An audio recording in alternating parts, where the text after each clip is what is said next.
www.jamiamadiniyajadid.org. WhatsApp group number +92 333 424 9302.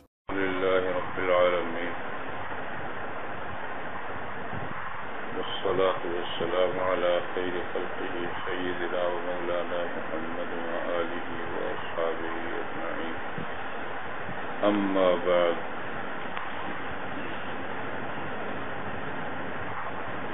جناب رسول اللہ صلی اللہ علیہ وسلم نے بتلائے ہیں اوقات اور مقامات جس میں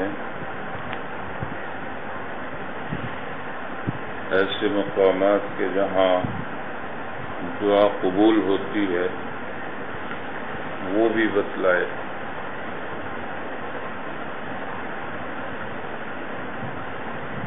اور جو ان مقامات تک نہیں پہنچ سکتا یا ہمیشہ نہیں رہ سکتا تو اس کے لیے کیا چیز ہوگی؟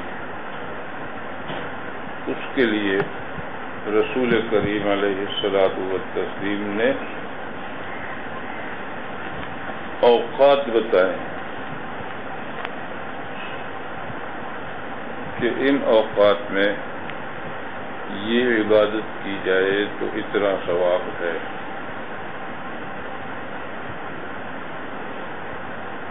ان اوقات میں دعا کی جائے تو قبول ہوگی۔ تو ان میں رسول کریم علیہ الصلاۃ والتسلیم نے جو پسند فرمایا ہے وہ محرم کے روزوں کو بھی فرض کیا، پسند فرمایا، اور ایسے ہوا تھا اس کا واقعہ کہ جب رسول کریم علیہ الصلاۃ والتسلیم ہجرت کر کے مدینہ منورہ تشریف لائے تو وہاں دیکھا کہ یہودیوں نے محرم کا روزہ رکھا، 10ویں تاریخ کا۔ رسول اللہ صلی اللہ علیہ وسلم نے ان کو بلا کر دریافت کیا کہ یہ کون سا روز ہے جس دن تم روزہ رکھتے ہو؟ انہوں نے جواب دیا کہ یہ ہمارے لیے ایک عظیم الشان دن ہے، یوم عظیم، اور اس کی وجہ یہ کہ نج اللہ فیہ موسیٰ، انج اللہ فیہ موسیٰ وقومہ، اس دن اللہ تعالی نے حضرت موسیٰ علیہ السلام کو اور ان کی قوم کو نجات دلائی تھی، اور غرق فرعون وقومہ، فرعون اور اس کی قوم کو ڈبو دیا، غرق کر دیا۔ تو حضرت موسیٰ علیہ السلام نے شکر کے طور پر یہ روزہ رکھا، اس دن روزے سے ہو یا اس سے اگلے سال سے روزہ رکھا ہو اس دن کا، بظاہر یہ ہے کہ اس سے اگلے سال سے اس دن کا روزہ انہوں نے رکھا، اور یہ تاریخ چاند کی تاریخ سے انہوں نے لی کہ سال جو بنتا ہے اس کا دن یہ آتا ہے تو یہ سال کون سا ہے؟ عربی مہینوں سے جو سال بنتا ہے وہ ہے مراد۔ تو اس واسطے ہم بھی اسے قائم رکھے ہوئے ہیں کہ ہمارے نبی حضرت موسیٰ علیہ السلام نے رکھا تھا تو ہم بھی یہ رکھتے چلے آ رہے ہیں۔ جناب رسول اللہ صلی اللہ علیہ وسلم نے فرمایا فَنَحْنُ أَحَقُّ وَأَوْلَى بِمُوسَىٰ مِنْكُمْ، ہم زیادہ قریب ہیں، زیادہ حقدار ہیں، یعنی حق اسی کا زیادہ ہوتا ہے جو قریب زیادہ ہو، ہم زیادہ قریب ہیں بنسبت تمہارے حضرت موسیٰ علیہ السلام سے۔ اس واسطے رسول اللہ صلی اللہ علیہ وسلم نے بھی یہ روزہ رکھا۔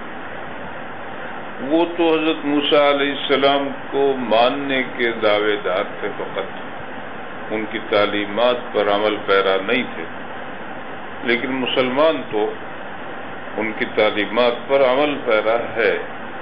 ان کی تعلیم یہی تھی کہ جب نبی آخر الزمان علیہ السلام آئیں تو وہ جو احکام لائیں گے وہ ماننا، باقی تو سب کی ایک ہی رہی ہے توحید، کہ اللہ ایک ہے، اور جو نبی ہیں ان پہ سب پہ جانتے ہوں یا نہ جانتے ہوں بالاجمال ایمان ہے ہمارا کہ سب سچے ہیں۔ تو یہ تعلیم شروع دن سے چلی آ رہی ہے، تو انبیاء کرام سب کے سب اس بارے میں یک زبان ہے، یک دل ہے کہ اللہ ایک ہے، اور خدا کے ساتھ اس کی صفات میں کوئی شامل شریک نہیں ہے۔ اللہ تعالی کی وحدانیت، اس کے یکتا ہونے پر سب کا ایمان چلا رہا۔ رسول اللہ صلی اللہ علیہ وسلم کو بھی فرمایا گیا کہ یہ جو گزرے ہیں ابراہیم اور زکریا اور یحییٰ اور عیسیٰ اور الیاس اور یونس اور لوط وغیرہ وغیرہ انبیاء کرام علیہ السلام کے نام لے کر اللہ تعالیٰ نے فرمایا اولئک الذین ھداھم اللہ فبھداہ مقتدی، یہی ہیں وہ لوگ کہ جن کو اللہ نے ہدایت دی ہے تو ان کی ہدایت کی پیروی کیجیے۔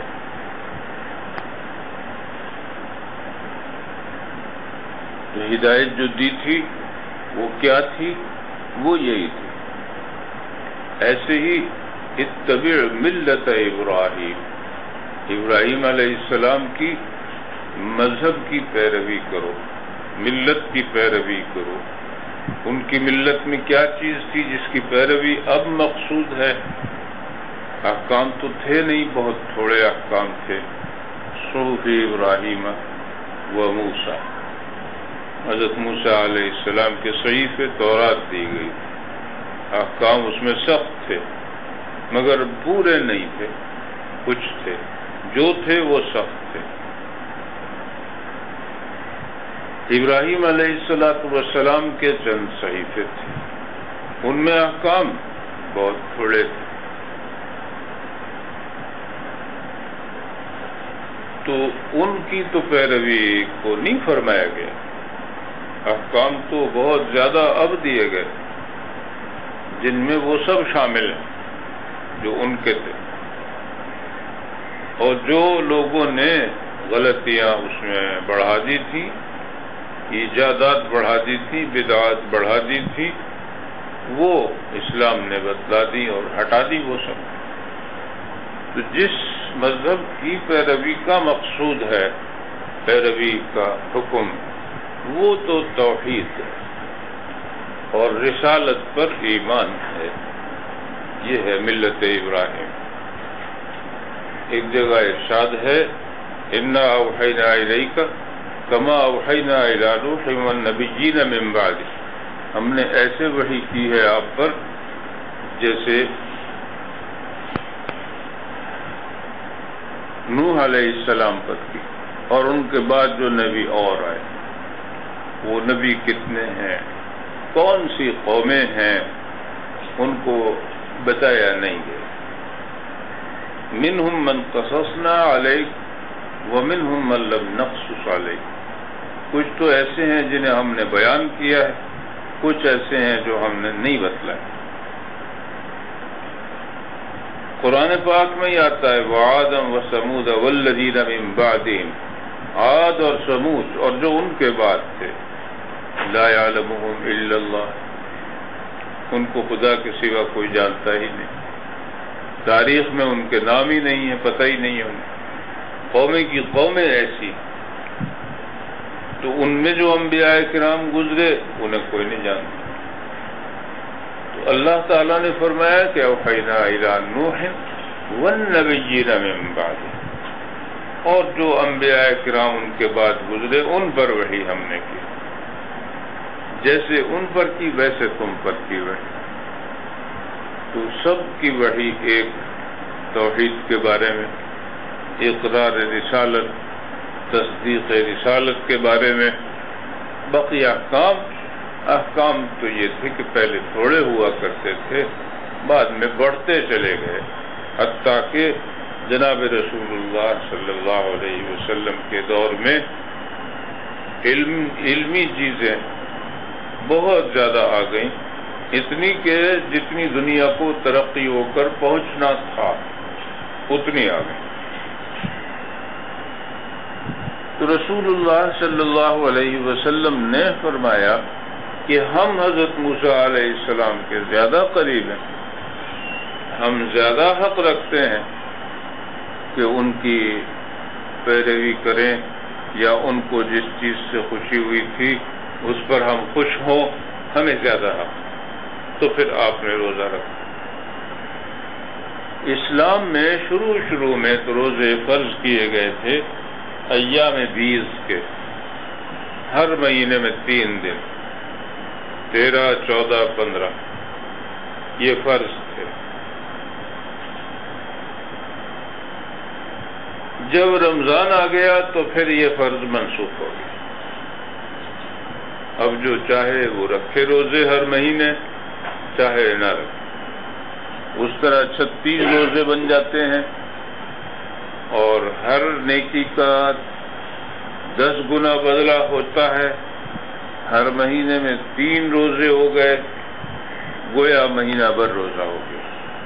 اللہ نے جو وعدہ فرمایا ہے اجر کا، وہ اس حساب سے وعدہ فرمایا کہ میں اس طرح دوں گا۔ اسی دور ایسا بھی وقت گزرا ہے مدینہ منورہ آنے کے بعد کہ رسول اللہ صلی اللہ علیہ وسلم نے یہ 10 محرم کا روزہ بھی فرض فرمایا تھا کہ یہ بھی رکھو، یہ بھی واجب رہا ہے۔ لیکن جب رمضان آ گیا تو پھر یہ منسوخ ہو گیا، اب یہ سب روزے نفلی رہ گئے۔ تو منشا صام، جس کا دل چاہے وہ رکھ لے روزہ، لیکن بہرحال ایک ایسا روزہ کہ جو فرض رہا ہو، اب اگرچہ فرض نہیں رہا لیکن اسے مزید فضیلت تو حاصل ہے، اور روزوں کے اوپر برتری حاصل ہے اس کو اجر کے حساب سے۔